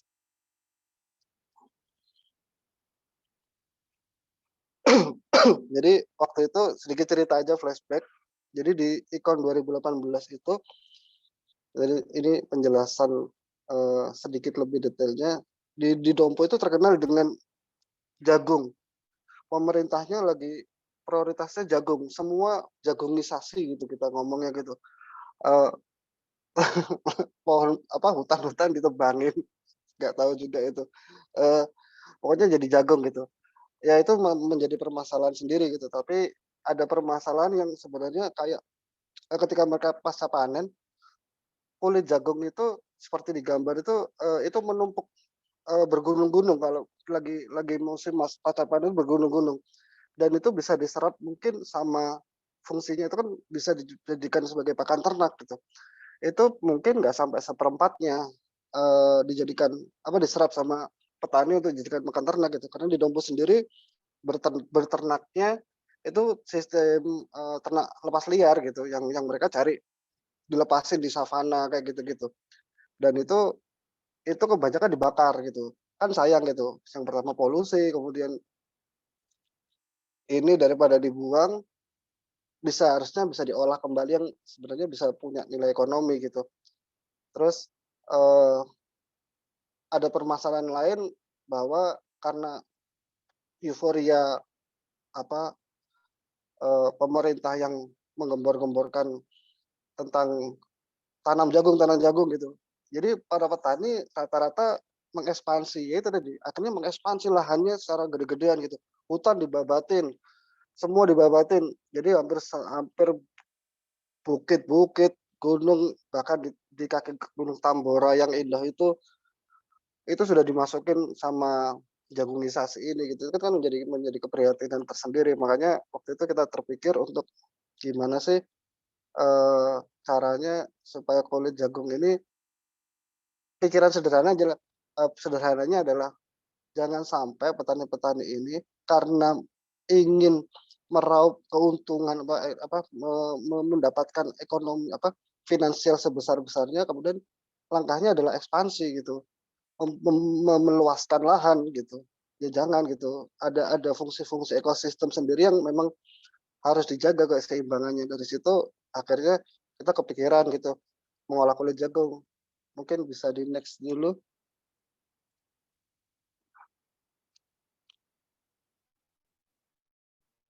Jadi referensinya waktu itu yang kulit jagung kebanyakan yang gambar ini, jadi kayak kerajinan bunga itu gitu dan, ini butuh skill banget gitu kan, maksudnya ini butuh keterampilan sekali gitu. Mungkin bisa bisa apa namanya, pelan-pelan mendorong, orang-orang tuh untuk paling nggak mau kemudian mempunyai skill kerajinan tangan seperti itu gitu. Terus tapi dipikir-pikir, oke, itu jadi salah satu alternatif. Kemudian kita punya referensi akhirnya gimana kalau jadikan kertas gitu kan, maksudnya, ini bisa diolah gitu. Yang kayak katanya Mbak Alfinska tadi pakai cetak saring kita gitu referensinya gitu. Ya itu sempat jadi gitu. Dan, eee, terus kita pikir juga gitu, aduh kertas ini ya dalam artian kalau source bahan bakunya sebanyak itu, mencetak menjadi kertas dengan, tingkat kecepatan produksi yang rendah gitu, dalam arti kan cetak saring itu nggak bisa secepat kalau pabrik kertas besar itu kan mungkin load-nya 1 hari bisa sampai ribuan lembar gitu, apa, tapi kalau cetak saring, wah ini mungkin 1 hari cuma bisa dapat 100 gitu. Ya tapi ya bisa sih sebenarnya tinggal me me me me memperbanyak orang yang terlibat gitu, misalkan kayak di BUMDes gitu atau di Pokdarwis atau gitu-gitu. Tapi akhirnya juga terpikir, oke ini juga jadi alternatif, tapi kita skip dulu gitu. Terus akhirnya kita cari-cari referensi, eee, akhirnya kalau mau bikin kertas itu kan, eee, akhirnya ya tadi kayak yang Mbak Alfinska mungkin banyak teman-teman tahu gitu, kemudian dibuburkan dan akhirnya baru dicetak. Nah, sebenarnya waktu itu nggak sengaja gitu, buburnya itu nyetaknya itu sudah capek gitu teman-teman di sana itu. Jadi ada beberapa kelompok pemuda di Dorotangga, salah satu kelurahan di sana itu. Jadi kita karena banyaknya jagung yang kita dapat, kita kita hancurkan, kita lebur jadi bubur, energi untuk mencetaknya habis, gitu. Nukleinnya banyak gitu ya, apa, jadi kayak buburnya banyak terus diapain, "Ah, ya udahlah dicampur aja, di apa, diumut-umut gitu pokoknya jadi barang," gitu. Akhirnya, oh bisa ya jadi ternyata apa, ini sebenarnya banyak faktor ketidaksengajaan sih sebenarnya. Jadi, oh ini bisa ya dijadikan kerajinan tangan kali ya, jadi kayak gitu-gitu yang tapi oke ini kita lanjutkan. Jadi itu sebenarnya proses-proses ini banyak terjadi di pasca 2018, di 2019 gitu. Di 2020 akhirnya kena masa pandemi gitu. Kebetulan saya juga, harus harus jadi teman-teman Dompu banyak tersebar di beberapa daerah, kita komunikasi susah, kena work from home gitu, ya udah akhirnya, eee, saya mencoba untuk itu tadi, jadi boleh di-next. Ini tadi jadi sedikit cerita tadi, menemukan permasalahan-permasalahan sampah organik itu yang sebenarnya permasalahan mungkin, permasalahan kecil dari, seluruh seluruh rumah tangga di Indonesia mungkin. Tapi mungkin kalau di kota mungkin udah banyak orang yang sadar ya, dalam artian sadar tentang bagaimana mereka harus memilah sampah organik, plastik, kemudian logam, kaca, dan lain sebagainya itu mungkin udah banyak yang ini. Tapi kan Indonesia mayoritas bukan bukan perkotaan gitu, malah sebenarnya mayoritas adalah teman-teman yang, di desa. Mungkin nggak di desa, mungkin menuju prakota gitu ya, yang gaya hidupnya sudah mulai konsumtif banyak gitu, tapi kesadaran beda gitu, mungkin fasenya ketika di kota sudah sempat mengalami permasalahan mereka kayak di orang Jakarta mungkin udah sadar karena ya sering terkena banjir dan lain sebagainya, kayak gitu-gitu yang mungkin kadang mereka sadar gitu. Tapi kan teman-teman di daerah masih ini, masa-masa seneng-senengnya konsumtif gitu. Itu mungkin jadi permasalahan yang sederhana tapi mendasar gitu, yang lumayan fundamental gitu, untuk sampah organik. Tapi ya enggak juga sih, di desa juga sebenarnya mereka punya banyak tanah gitu, tinggal mengkomposkan, apalagi sekarang udah bisa jadi apa, organik itu bisa bisa menghasilkan gas metan gitu kan. Terus kemudian tapi ini sebenarnya salah satu alternatif gitu, makanya ini sekedar sekedar daya ini sekedar alternatif aja, biomaterial gitu yang mungkin itu bisa dilakukan gitu. Nggak mungkin juga kita apa, yang nggak tahu nanti misalkan ada kita bisa mampu membuat struktur yang kuat organisasi, kemudian kita bisa, apa, secara masif memproduksi sampah-sampah itu karena ya itu, sampah organik itu penyakitnya ya kayak tadi Mbak Alfinska bilang gitu, eee, kalau mau yang anti kimia prosesnya lama, resikonya bau. Ketika itu masif, kalau produksinya semua masih skala kecil, oke fine gitu. Tapi kalau di skala besar kan jadi permasalahan juga. Makanya eh, iya kalau yang di Upadaya lakukan ini masih sangat banyak mengkombinasikan dengan bahan-bahan kimia sih, kayak misalkan kayak peleburan itu tadi pakai benar kayak soda api, kemudian untuk pencampurannya itu eh, tidak pure, ini murni material sampah, ini masih masih mixing material gitu, yang butuh apa butuh campuran untuk memperkuat material itu sendiri, jadi kayak pengganti clay kali ya, pengganti gerabah gitu mungkin. Harapannya sih seperti itu. Jadi kayak materi substitusi gerabah, niatnya sih sebenarnya. Tapi ini kita masih eksplorasi, masih eksperimen. Oke, next dulu Mbak. Ya, jadi ya intinya sih gimana caranya jadi clay gitu. Maksudnya ini jadi kayak ampas yang sebenarnya nanti akhirnya harapannya bisa diturunkan menjadi beberapa produk, harapannya. Tapi ini kan masih eksperimen awal gitu, ini belum apa-apa gitu. Kami sadar langkah kami masih panjang gitu, dan artinya butuh banyak belajar, kayak termasuk ke ya tadi ke Mbak Alvinska itu, ke Studio dan sebagainya. Tapi intinya lebih ke gimana sih membuat skala produksi rumah tangga gitu yang tapi punya nilai ekonomi tinggi gitu. Sebenarnya yang dilakukan itu tadi saya dapat dapat dapat insight baru gitu. Sebenarnya apa yang dilakukan sama Al Studio itu juga sebenarnya sesuatu yang sederhana, bisa dilakukan secara skala rumah tanggaan sekalipun gitu misalkan. Tapi kan itu tadi ada tantangan di situ, kesadaran masyarakat tentang produk alam itu mungkin tidak semurah ketika produk itu dibuat secara massal di pabrik besar gitu. Yang itu mereka secara kuantiti produksi bisa sampai ribuan jutaan gitu untuk duplikasinya gitu. Tapi kalau skala rumah tangga ini masih kecil gitu.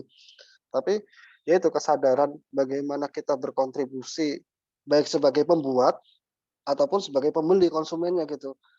Maksudnya kesadaran itu yang mungkin ya nanti mungkin kita bisa sama-sama juga teman-teman di sini, mungkin teman-teman mahasiswa itu bisa dimulai dari sekarang gitu, karena isu lingkungan ini sebenarnya sudah jadi sangat isu yang sangat besar gitu. Maksudnya eh, kalau nggak dimulai gitu, kalau menunggu kebijakan pemerintah gitu, itu kan lama gitu. Sebenarnya bisa dilakukan masing-masing sendiri satu, tapi itu kan nanti akhirnya ujung-ujungnya kita sama-sama saling sadar, itu aja sih mengenainya. Oke, next dulu Mbak. Jadi ini kalau ini prosesnya sebenarnya eh,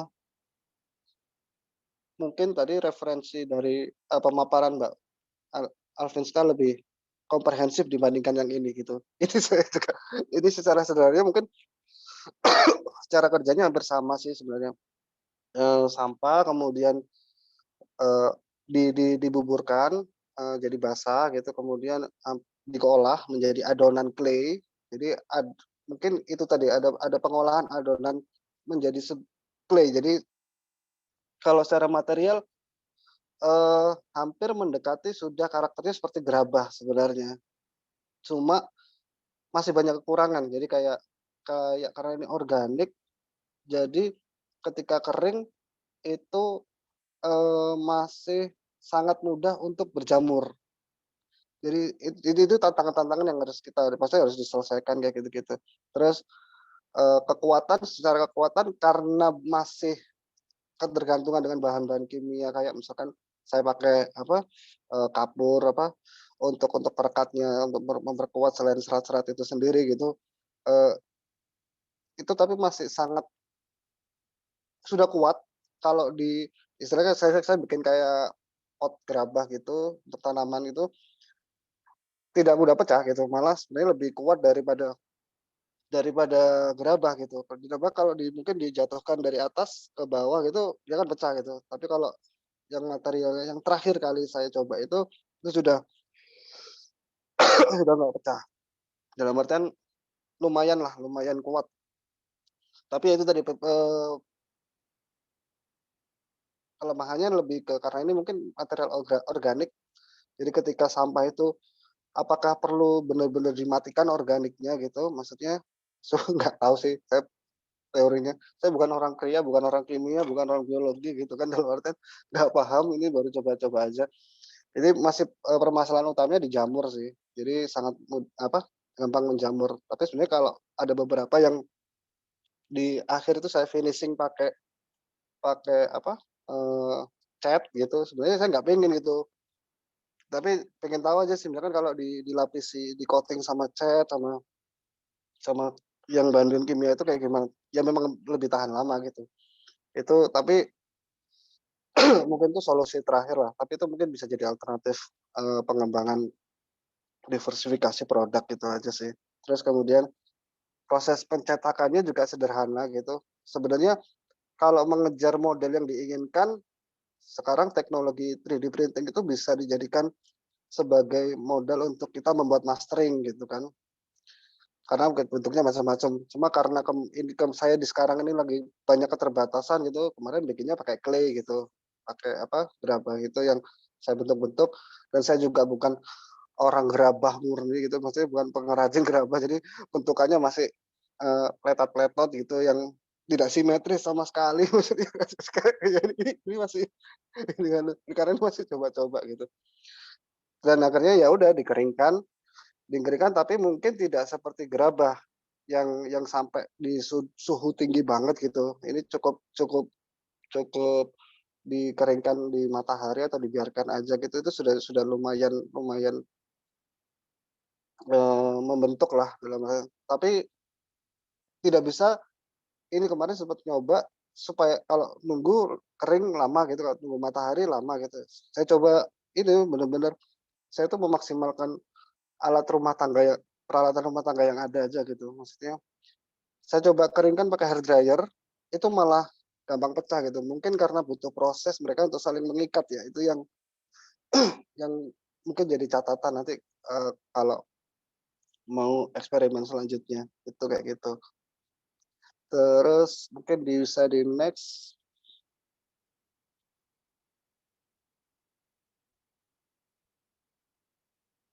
Nah ini, sebenarnya sudah beberapa kali percobaan yang sudah dilakukan gitu, dengan segala cara metode molding, pencetakan, sampai saya pakai alat istri saya, alat pembuat kue itu maksudnya kayak hanya untuk pengen, nyoba gimana ya maksudnya untuk membuat tekstur gitu yang kayak gambar, ada yang kayak bertekstur gitu, ada yang benar-benar cuma cetakan, terus moldingnya, masteringnya saya pakai silikon gitu, karena pikirnya sebenarnya mungkin paling enak kan pakai logam kemudian pakai CNC gitu-gitu ya.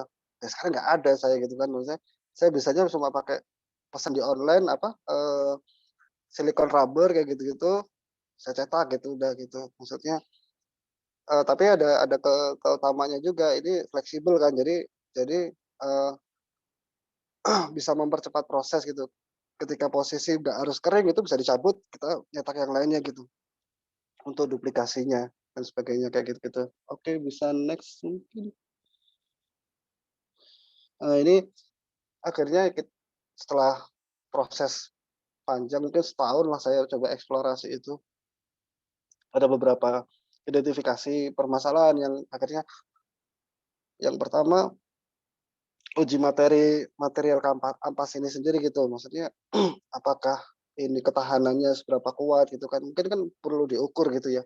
Tapi, secara bertahap sudah tapi masih cara tradisional gitu, maksudnya mencoba pot itu material yang produk itu saya jadi, saya coba sih karena saya tanam beneran sama tanaman, saya siramin gitu.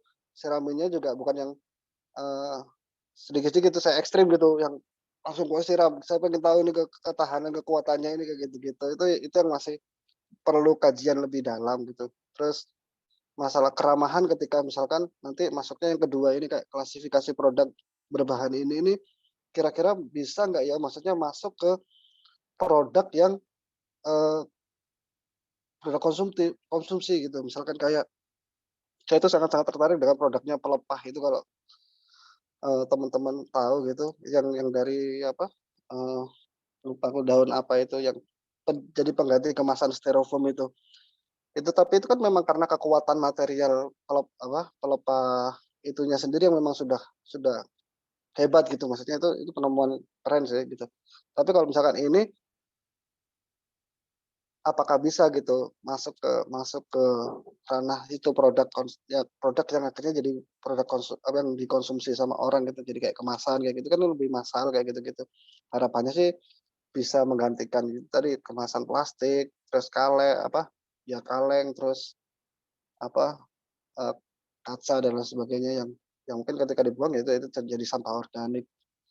Terus kayak produk malah tadi dapat referensi keren banget sih dari Al Studio. Saya tuh sebenarnya sudah denger nama Mbak Alvinska tuh dari ikon gitu, cuma saya nggak tahu harus kontak siapa karena Mbak Alvinska mungkin 2016 ya kalau nggak salah itu, maksudnya ikon 2016, saya 2018. Kita ada forum grup WhatsApp gitu, cuma ya karena nggak ada kesempatan nyambung, jadi mungkin nggak tahu kalau ada Alf Studio yang keren itu gitu. Mungkin nanti next-nya pengen belajar untuk memetakan lagi produk ini kira-kira cocoknya kayak gimana sih, yang sederhana bisa dilakukan secara skala rumah tangga kayak gimana sih, kayak gitu sih. Terus yang ketiga itu tadi rekayasa peralatan dan perlengkapan produksinya. Ini mungkin karena saya juga masih peralatan rumah tangga, kalau sebenarnya bisa jadi, saya yakin bisa jadi gitu. Cuma masalah kecepatan, masalah ketepatan, masalah presisi itu kan kalau kita ngomong ke pasar gitu, needs-nya kan ada ada kualifikasi itu yang harus dipenuhi gitu. Itu yang sometimes harus kita kaji ulang. Terus yang keempat ya standarisasi itu, standarisasi kualitas, kuantitas supaya ketika ini harapannya itu ini bisa diterapkan sama semua orang, bisa diterapkan. Sekarang kan banyak ya keprihatinan setelah masa pandemi ini lumayan lah menggoncang perekonomian kita gitu kan. Maksudnya ketika ini ya kita bisa saling mendukung gitu, saling mendukung tidak hanya memikirkan produksinya tapi distribusi ke pasarnya itu kan sebenarnya kalau kita saling berkolaborasi satu lingkungan gitu-gitu ya kayak misalkan, kultur kopi yang dilakukan sama kultur kopi itu kan sebenarnya, berbasis komunitas yang mulai dari hulu sampai hilir itu kayak mandiri, mereka punya jaringan sendiri yang sebenarnya itu kuat gitu. Mungkin malah itu yang jadi kekuatan kemandirian masyarakat gitu, tidak tergantung sama, apa, kebijakan pemerintah, kebijakan moneter, kebijakan fiskal dan lain sebagainya itulah. Maksudnya kalau itu bisa dipenuhi, siklusnya berputar sendiri gitu, semakin lama semakin besar itu kan sebenarnya, menciptakan kemandirian masyarakat gitu. Harapannya sih kayak gitu sih. Next, eee, ah, udah next. Langsung yang terakhir aja, Mbak. Ini jadi sederhananya sih saya gambarkan seperti ini gitu. Jadi pelibatan masyarakat tuh, seluas mungkin gitu, dalam artian tidak hanya dikuasai oleh beberapa orang, kemudian, mengelola semuanya dari hulu ke hilir gitu, eee, tapi lebih ke pemberdayaan masyarakat. Jadi ada kelompok-kelompok tertentu yang kemudian bisa kayak misalkan pedagang sayur itu kan sudah ada di pasar, pedagang jus itu banyak bertebaran di Indonesia, apa, nilai konsumtifnya juga lumayan tinggi, needs-nya banyak gitu. Terus produsen minuman juga sekarang yang kemasan-kemasan jus itu Saripati gitu kan banyak, itu bisa jadi sumber bahan baku gitu. Terus, ada misalkan pemuda-pemuda Karang Taruna kah, atau apa, BUMDes, atau apa itu yang bisa jadi kolektor, atau mungkin bisa jadi produksi juga gitu, atau mungkin dipisahkan gitu, ada yang fokus di kolektor, ada yang fokus di produksi gitu. Kolektor mungkin bisa sambil pengolahan pengolahan materialnya itu, termasuk ke pasar, semua bisa menjual gitu, sesuai dengan minat apa yang mau diproduksinya. Cuma ya ini proses yang butuh panjang banget sih. Tapi ini mimpinya seperti ini sih. Jadi seperti itu sih teman-teman. Mohon maaf kalau saya malah kayak cerita curhat, tidak tidak memberikan insight apa-apa, mohon maaf. Banyak kok, Jadi itulah. Mas, ini insight-nya. Ini udah sebenarnya ini bener-bener kayak cuma skala skala dari rumah aja udah bisa ya gitu. bener-bener dari skala terkecil dan lingkungan gitu. Harapannya pengennya seperti itu sih, Mbak. Iya. Jadi semua orang bisa bikin, semua orang bisa jualan. Ya Iya, kayak ini nih, kayak orang, sebenarnya kalau orang dalam kondisi susah apapun gitu, kalau ada keinginan gitu atau kreativitas, beli tepung, beli minyak goreng, ada kompor, mereka sudah bisa jadi bakwan gitu. Maksudnya hal-hal seperti itu kan, itu skala skala mikro banget itu mhm, bisa. Nah itu harapannya seperti seperti kayak gitu yang kamu bisa kok, jangan hanya mengeluh gitu, maksudnya kamu nggak bisa ngapa-ngapain gitu.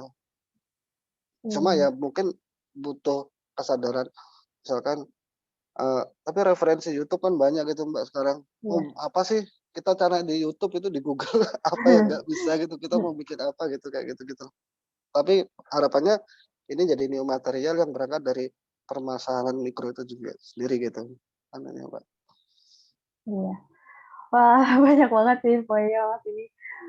Sebenarnya walaupun masih eksplorasi ini udah jauh dan sangat bagus ini. Mungkin untuk, sesi Mas Kuncoro, sampai sini dulu dan kita mungkin langsung masuk ke, sesi tanya jawab kali ya untuk ke Kak Finka dan Mas Kuncoro. Di sini udah ada pertanyaan, mmm, ada yang dari, YouTube dan ada juga yang dari chat ya, ini kayaknya ada yang dari yang chat dulu. Bentar bisa kita lihat. Ini ada pertanyaan buat Kak Finka. Di sini dari AR ini siapa ya? Kak Finka, aku ingin bertanya kesulitan apa aja sih yang dirasakan selama proses pembuatan karya tersebut? Kira-kira target ke depannya untuk mengembangkan inovasi dari ALF Studio tersebut itu apa ya? Terima kasih. Kak Finka bisa langsung dijawab mungkin, Kak? Boleh dijawab ya berarti. Iya. Mhm. Halo AR, terima kasih ya pertanyaannya. Kesulitan apa saja dirasakan selama proses pembuatan karya? Banyak sih lumayan ya, kayak kalau aku sih sebenarnya dari awal karena mungkin aku studio tuh sejujurnya cuman aku sendiri, jadi semua prosesnya aku yang lakukan sendiri. Ada yang bantu sebenarnya kayak ada di daerah Dago sini di dekat studio itu kayak udah mulai bisa diajarin untuk cetak-cetak saring gitu kan. Cuman sebenarnya yang paling berat itu kalau misalnya orderan tiba-tiba banyak banget, itu tuh kayak bener-bener makan waktu banget karena kan semua proses aku manual juga tadi kayak proses pembusukan ini itu juga banyak gitu kan. Jadi itu sebenarnya beratnya. Terus keterbatasan material sebenarnya juga kalau misalnya orang mau pesan kulit kayu kayak gitu-gitu aku maksudnya belum ada, kayak susah kayak gitu-gitu sih sebenarnya. Terus juga apalagi ya kesulitannya karena aku ngerjain masih sendiri, terus juga sebenarnya tuh kayak All Studio itu juga kan salah satu yang aku lakukan di banyak aktivitas lain kan. Sebenarnya kayak ya tadi dari Mas Kuncoro sendiri kayak aku tuh di ikon itu sebenarnya aku ngolahnya malah material batu bara Mas. Jadi kayaknya aku Iya. jadi aku fokus di legam juga kan. Jadi aku juga ngebangun sebuah brand jawari di legam. Jadi kayak kadang-kadang fokusnya itu masih banyak kan. Jadi kadang-kadang Outstream ini kalau misalnya memang lagi banyak pesanan segala macam, nggak semua bisa aku handle dengan baik aja. Kadang-kadang itu. Tapi di tahun ini sih alhamdulillahnya mungkin kemarin tuh banyak banget orang-orang yang juga setelah pandemi di rumah aja kan. Nah aku tuh kebetulan kemarin pengrajin aku yang suka bantu-bantu aku nyetak kertas juga aku nanya ada yang butuh kerjaan lagi nggak sih buat kita bareng gitu kan, karena ternyata sih kalau misalnya untuk Out Studio sendiri ada berkahnya ya selama pandemi ini karena kan lebih banyak waktu untuk membuat produksi di rumah juga. Bener kata Masnya tadi kayak aku sebenarnya bisa banget di rumah bikin-bikin ini itu dan kayak sebenarnya orang-orang sekitar juga ikut gabung untuk membuat itu bisa. Cuman sebelumnya ini adalah konsultan yang besar buat aku sama Out Studio kan kayak gitu ya, sama sumber dayanya itu materialnya itu yang harus nunggu dulu dari soreang nunggu kapan ya dikirimnya, kok nggak nyampe ternyata masih belum cukup umur kayak gitu karena Alf Studio juga nggak sampai hati gitu misalnya menebang pohon yang sebenarnya itu belum bisa ditebang tapi main tebangannya kan enggak. Terus apalagi kayak kita mau nebang pohon tuh biasanya kita selalu ke bapak kami di Soreang, Pak Budi tadi yang membudidayain kayu saya itu pasti kayak Bapak kalau mau nebang, Bapak harus tanam lagi ya gitu. Kayak kalau misalnya Bapak nebang tapi belum ada bibit baru untuk ditanam, aku biasanya belum mau ngambil kayak gitu sebetulnya. Terus target ke depan untuk kembali inovasi dari Alf Studio. Nah, sebenarnya kayak Alf Studio sendiri kan kalau dari awal tadi aku cerita ke teman-teman banyaknya bikin lampu, kertas, undangan, hangtag gitu-gitu.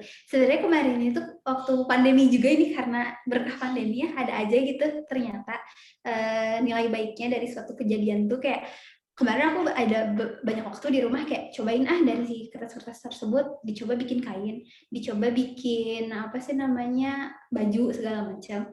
Terus malah kayak pengennya sih ke depannya juga Alf Studio tuh bisa jadi apa ya material barunya tuh sebagai pakaian kayak gitu-gitu sih karena sebenarnya udah menemukan juga ini pas kemarin eksplorasi gimana caranya biar dia fiksasinya bagus, terus gimana caranya bisa dicuci, terus butuh coating seperti apa untuk dibikin tekstil untuk jadi kain kayak gitu-gitu. Jadi sebenarnya pengembangan inovasinya pengennya sih udah bisa jadi bikin wearable produk juga gitu sebetulnya. Terus udah cukup nggak untuk pertanyaan pertama? Ya, ini mungkin aku langsung ke Ipadaya dulu ya Kak, sebentar. Soalnya ini ada pertanyaan urutan dulu. Dari YouTube ini ada dari Kak Violeta Augustasya. Ini pertanyaan untuk Mas Kuncoro ya ini. Selamat siang, saya mau bertanya apakah sampah-sampah organik yang dibutuhkan langsung diolah begitu didapatkan, ataukah harus menunggu terkumpul hingga sesuai target? Terima kasih. Itu pertanyaannya Kak. Mas. Oke. Wah, saya langsung menemukan pertanyaan sulit. Enggak sih sebenarnya sampah organiknya juga sebenarnya kemarin sempat yang terakhir saya coba itu benar-benar random, acak, yang benar-benar organik semuanya. Isinya potongan sayur yang sisa akarnya misalkan ya masak bayam gitu, akarnya saya masukin gitu. Apapun semua saya masukin semua gitu di situ.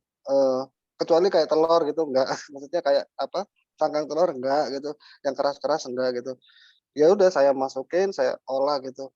Kalau pertanyaannya harus ngumpul itu nanti tergantung itu ya itu tadi kalau mau buat sesuatu kan harus ada perencanaan ya meskipun perencanaan sederhana gitu. Dicoba aja dulu mungkin, dicoba dulu supaya tahu load ketika aku mengumpulkan sampah organik 1 kilo gitu misalkan kalau mau nimbang gitu, itu bisa menghasilkan berapa kayak gitu-gitu. Nah ini kan juga nanti ngomong ini mau dipakai sendiri atau eee, di dijual lagi gitu misalkan kalau menjadi produk apa gitu. Nah itu nanti itu, eee, tergantung nanti rencana mau produksi berapa banyaknya gitu. Karena itu nanti ini kan menghasilkan ampas yang akhirnya kalau kemarin kalau nggak salah itu dengan campuran-campuran itu misalnya 1 kilo itu berkembangnya jadi 1,5 kilo gitu. Nah 1,5 kilo itu waktu itu saya cetak ke pot, ini buat gambaran aja ya, cetak pot ukuran dimensi 10 kali diameter 10 senti itu cuma bisa jadi 6 gitu. Nah, jadi kayak gitu-gitu. Tapi sebenarnya itu juga nggak percuma gitu, karena eee, saya yakin meskipun ini ada proses kimia dengan soda api, kemudian ada proses kimia dengan percampuran kapur, dengan campuran lain-lain itu buktinya jamur masih bisa hidup, berarti kan masih organik. Ini baru ini sih, baru prasangka saya gitu. Maksudnya ketika ini teman-teman mau bikin, terus nggak kepake dicetak gitu, maksudnya buang aja ke tanah, dijadikan pupuk, ini bisa gitu.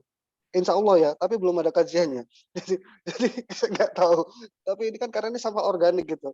Jadi mungkin ketika misalkan bikin barangnya gitu, produknya dicetak, nggak jadi sesuai keinginan, udah dileburin aja, buang ke tanaman, insya Allah jadi pupuk, harapannya gitu, harapannya gitu. Tapi ini belum ada kajian sejauh itu sih. Oke, mungkin selanjutnya balik lagi ke Kak Alvinska ya untuk pertanyaannya. Ini dari kolom Q&A ada Anastasia Hosana. Di sini kayak ada, halo Kak Alvinska, mau bilang makasih dulu karena insight-nya keren banget. Aku mau tanya Kak, untuk kayu yang digunakan sendiri ada umur tertentunya nggak ya Kak yang optimal? Dan berarti apakah untuk teknik daluang sendiri perlu menebang pohonnya? Terima kasih. Ini tadi. Ya. Halo Anastasia, makasih banyak juga ya kayak udah mau bareng-bareng ngedengerin aku padahal juga masih belajar gitu. Terus untuk kayu yang digunakan ada umur tertentu. Iya, tadi untuk pertanyaan sebelumnya aku kayaknya jawab juga deh. Jadi kayak kalau misalnya untuk kulit kayu, aku tuh baru nebang pohon itu kalau misalnya umurnya udah 1 tahun. Sebenarnya memang bisa sih sebenarnya di bawah 1 tahun bisa bagus sebenarnya malah. Jadi kayak dia bisa lebih putih, dia juga tapi minimal 6 bulan ya, kayak bisa lebih putih terus bisa lebih lemas gitu sebetulnya mah. Cuman biasanya aku lebih nggak tega juga sih, tapi kayak untuk kayak udahlah ditebang aja itu 1 tahun. Dan iya emang harus ditebangkan pohonnya, tapi tadi aku bilang setiap kita mau tebang kita harus nanam lagi, makanya itu kayak nggak setiap saat kayu tersedia, karena kalau misalnya udah ditebang kita tanam kan yang ditanam masih dalam proses pertumbuhan kan, belum gede gitu, belum kita tanam, belum kita bisa tebang kayak gitu sih sebetulnya. Itu deh Anastasia. 1 tahun ya berarti optimal sih, lumayan. Oke, makasih Kak. Mungkin aku kita bakal milih pertanyaannya masing-masing 2 pertanyaan lagi ya Kak untuk Kak Finska sama Mas Kuncoro. Mungkin aku balik lagi ke Mas Kuncoro lagi ya. Halo Pak Daya, saya Nara dari Kriya Keramik ingin bertanya untuk proses finishing kan tidak melalui pembakaran. Apakah benda-benda tersebut akan lebur ketika terkena air ataukah memang ditujukan untuk menjadi air drying clay dan memang tidak ditujukan untuk menjadi keramik? Terima kasih. Oke, karena ya ini cara-cara praktis aja sih, lebih cara-cara yang dilakukan sekarang itu kayak cara-cara karena masih banyak eksperimen yang harus dilakukan gitu. Memang kelemahannya di air gitu, tetapi tidak semudah itu hancurnya kalau yang saya coba gitu. Uh, uh, Gambar tadi yang terakhir itu kalau nggak salah yang ada jamur-jamur itu saya coba sudah 6 bulan saya tanamin, kemudian saya siramin ekstrim sampai luber-luber gitu. Itu ada kertakan sedikit gitu. Tapi lebih ke penyakitnya adalah jamurnya gitu. Saya menduga bahwa kekuatan itu karena tidak pembakaran seperti gerabah yang punya karakter sendiri harus dibakar supaya dia solid gitu. Ini karena ini sedikit kayak jalan pintas aja sih, pakai kapur gitu. Jadi kapur itu sebenarnya kayak bahan baku semen gitu. Ada campuran itu yang mengikat itu gitu, yang memperkuat itu gitu. Harapannya tapi pengennya ke depannya pengen ada substitusi bahan lain yang lebih ramah lingkungan atau yang lebih ini yang sekiranya bisa menggantikan itu. Cuma memang ya belum ketemu gitu. Saya kemarin sudah sempat ke Balai Besar Batik dan Kerajinan yang di Jogja itu. Karena ini upadaya masih kecil jadi diterima gitu. Mau saya jadikan Pak ini mau nggak diteliti gitu. Saya nggak punya dana untuk meneliti gitu maksudnya. Minta tolong dong jadikan program ya gitu-gitu. Wah iya ini bagus keren. Nanti ya saya kabarin gitu. Sampai sekarang belum ada kabar gitu. Jadi kayak ya itu mungkin ya nggak apa-apa gitu. Tapi mungkin secara bertahap akan terus dikembangkan. Cuma kalau masalah kekuatan itu karena dari kapurnya itu mungkin campurannya. Presentasenya nggak banyak sih sebenarnya, hanya 10% dari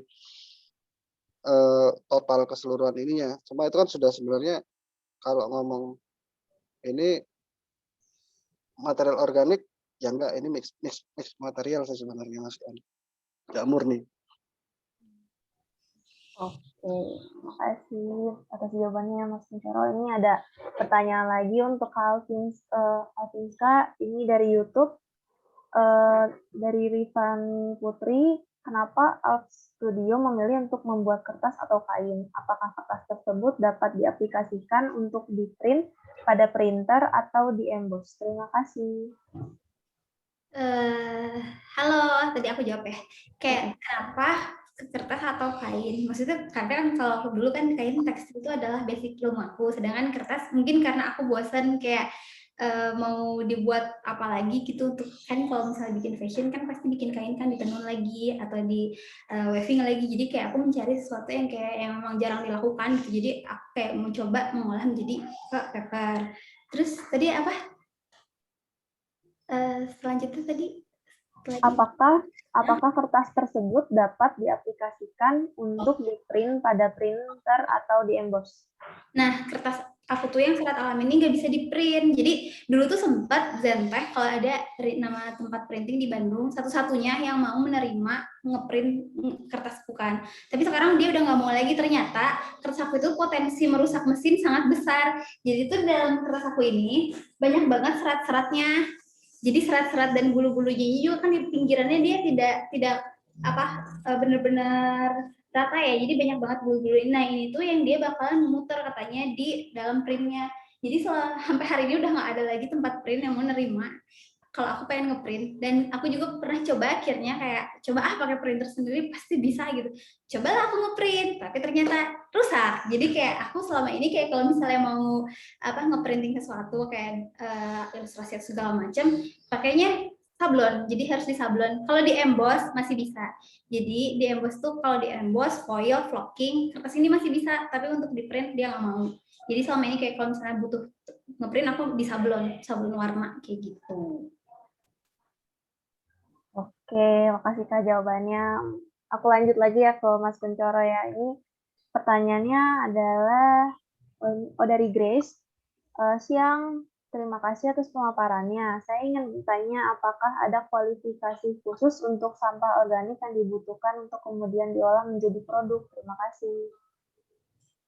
Oke, baik. Terima kasih pertanyaannya. Seperti yang saya sebutkan tadi, di percobaan terakhir saya, itu saya random tapi apa ya, gimana cara kualifikasinya ya? Kecuali kemarin itu kalau nggak salah yang banyak dikonsumsi sama rumah tangga kan telur gitu. Itu setengah telur nggak saya masukkan gitu. Terus apa ya? Saya masukkan semua gitu. Kayak kemarin yang paling keras itu kalau nggak salah kulitnya semangka ya, maksudnya yang semangka itu saya cacah-cacah, saya masukkan gitu karena insya Allah di peleburan ketika melebur kayak itu tadi, kayak melebur lewat soda api itu hancur semuanya. Itu ya itu nggak tahu apakah soda api ini, makanya saya ketika memproduksi ini tuh mempertanyakan apa ini kira-kira bisa nggak ya produk yang untuk bahan produk yang untuk berhubungan sama konsumsi manusia gitu, karena ada bahan kimianya kayak gitu-gitunya yang mungkin nggak akan lolos ini gitu. Tapi harapannya tadi sebenarnya saya tertarik sama proses pencacahan peleburan yang Mbak Alvin bilang yang secara manual itu, tapi memang prosesnya akan lama banget sih. Itu prosesnya akan lama banget dan itu pengen saya coba gitu nantinya gitu. Nanti nggak tahu apakah boleh nggak nanti minta ke Mbak Alvin tutorial videonya gitu, maksudnya apakah gimana? Ikut workshop, wah jadi jualan. Oke siap Mbak, nanti kalau saya sudah di Indonesia saya akan ikut dan main ke Bandung. Di Bandung kan Mbak Alvin ya? Iya betul, ditunggu. Oke siap. Oke, itu sih. Jadi kalau pertanyaan yang tadi tidak ada kualifikasi, saya waktu itu nggak memasukkan cangkang telur karena nggak yakin aja gitu, itu keras dan mungkin kalau dianjurkan jadinya kan serpihan, nggak punya serat kayak gitu-gitu sih. Kalau misalkan batangnya terutama kayak batangnya ini seledri itu malah sebenarnya seratnya gila banget sih kalau saya lihat itu. Kemarin loh, ini kalau dipecah-pecah lumayan ini. Maksudnya karena cangkang itu pasti kalau dihancurkan akan lebur gitu. Jadi pas serpihan-serpihan kecil gitu yang nggak berserat gitu sih. Pertimbangannya itu aja gitu. Tapi kalau mau nyoba masukin semua, coba aja dulu. Coba. Silakan coba, itu aja.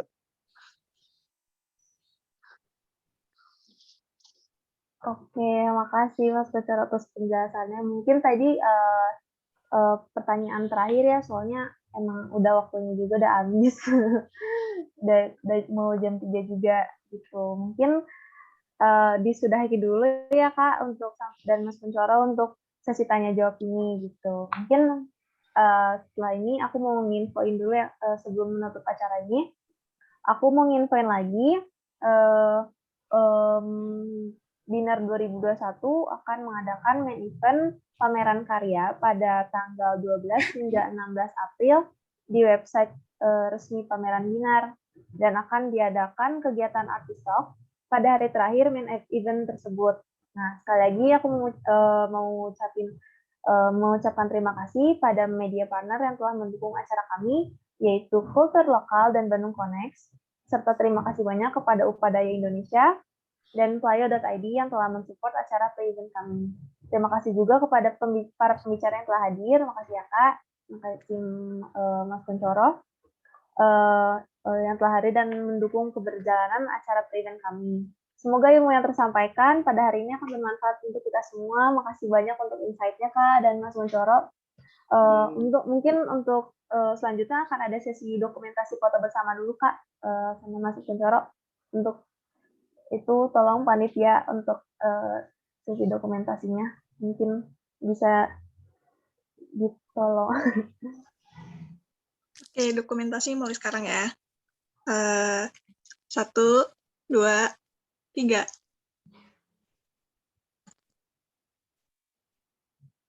Oke, boleh sekali lagi. 1, 2, 3. Oke. Ya, makasih Kak sama Mas Kuncoro udah datang.